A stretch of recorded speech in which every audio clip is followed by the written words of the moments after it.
Yo, what is up guys? I'm here hitting you up with a new video. So in my last video I was talking about the artifact event. So guys, in case you didn't watch that video, I will link it in the description down below. Go check it out. New topic for today, basically the true end game of solo leveling. What could potentially be the true end game of SLA? And when it comes to end game in SLA, I have a couple of ideas what Netmarble could potentially do for us players to spice things up, which could be interesting overall. There are a couple of approaches because I feel like what we have in the game right now is basically what we got since day one. If you really think about it, there was no real true end game in this game, if you want to say so, in theory, because there are, I don't know how you guys feel, but the content in my opinion we have right now does not feel like true end game content. If you want to say, okay, we have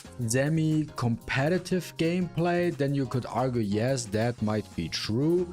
But if you think about, okay, what is end game like, where you really want to grind for and stuff like that, we really do not have that except for outside of Battlefield of Time, and even that it's more like a check of, do you have everything level 10? Do you have the characters at a certain specific ascension? Do you have them A5 or A10 or whatever? And really, if you do not have that kind of stuff, you're basically out of the equation overall. Right? So that's one thing. But how could true end game of SLA look like? So one thing I have in my mind is that getting, for example, a bloody palace mode. Now, for those who don't know what this is, or maybe some of you who played maybe Devil May Cry in the past who might know what this is, this would be a cool idea in my opinion, which is basically a tower mode, okay, which consists of 100 floors. It consists of 100 floors, and you go into that mode with one character, okay? You go in with Jinwoo or with a hunter mode. You can either approach it with one character, or I really don't care too much. You can also just do it with 3 hunters if you really care about rotation, but you could also just approach it with you can only enter the tower with one character, and it consists of 100 floors, and you have to beat the entire tower, all the 100 floors in one sitting.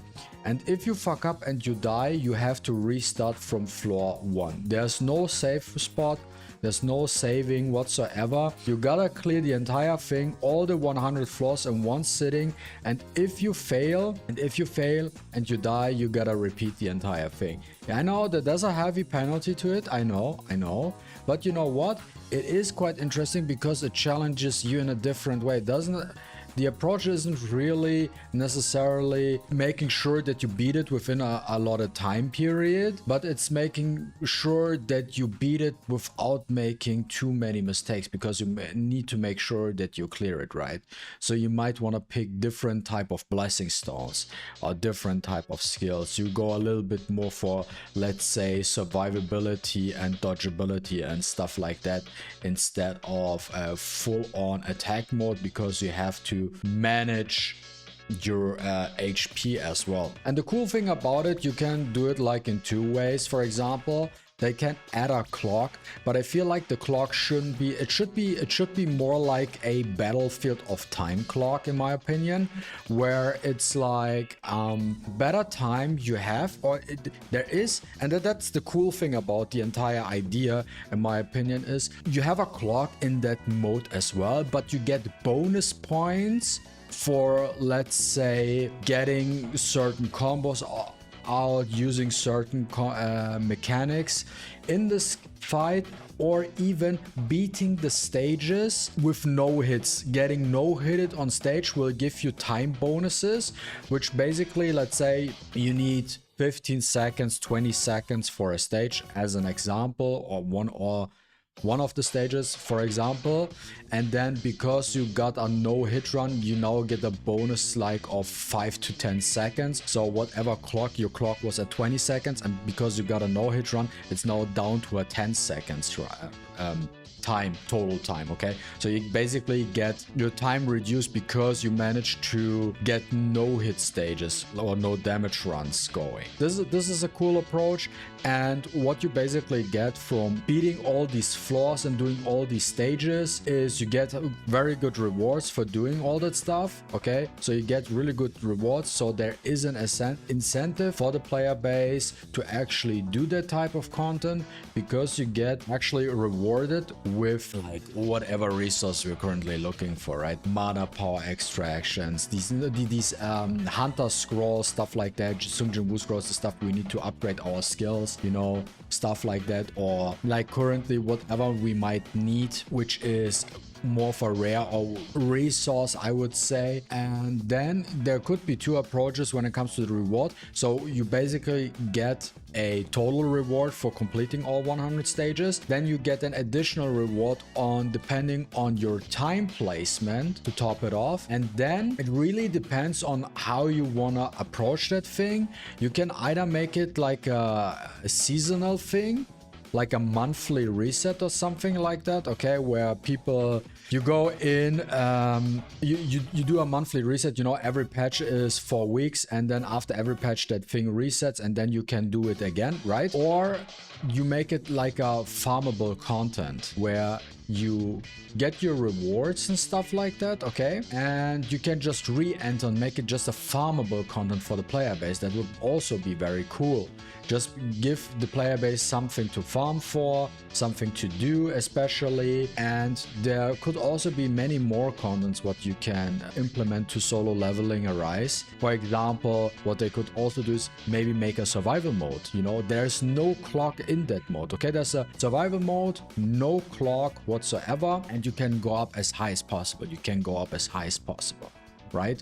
And then obviously over time the floors get more like stronger, the enemies get tankier, they deal more damage, and you have to really make sure to not get hit and stuff like that to survive and to advance to the next floor. But the higher you get, the better your rewards become, and it's also maybe like stage based or whatever, and you can also make it farmable. And then there's like a limit, a certain limit, kind of limit to it, okay, where you get like unique rewards up to that floor, and then starting from that floor you get one specific reward, but it still is a very good reward overall, which you would like to grind for. Then you could also make some sort of leaderboard as well, because that is also a nice incentive, because then it's really skill based, because then even someone who is weaker, who might not have the strongest advancement, can even compete in it, because the content is not clock based, which means even if you're weaker, if you play it perfectly, you can be better than other people who might have stronger accounts than you, just because you had the incentive to really grind for that and end up at floor like 200-ish or something like that. Just giving you basic examples, just like my ideas what could be implemented in solo leveling Arise in the future. And I feel like this is also something that should be moving forward, should be the goal, making like very enticing, exciting game modes where people be like, okay, I really want to play these modes, and make the rewards interesting, where all people can really play, you know, what can really achieve, and make it very skill based. So let me know, guys, what you think, what your thoughts are about what I'm just saying. Do you agree? Do you disagree? What kind of future end game mode would you like to see in solo leveling Arise? Let me know. And as always, guys, if you enjoyed watching this video, don't forget to leave a like and a comment down below. I really appreciate it, and see you with the next one. Deuces.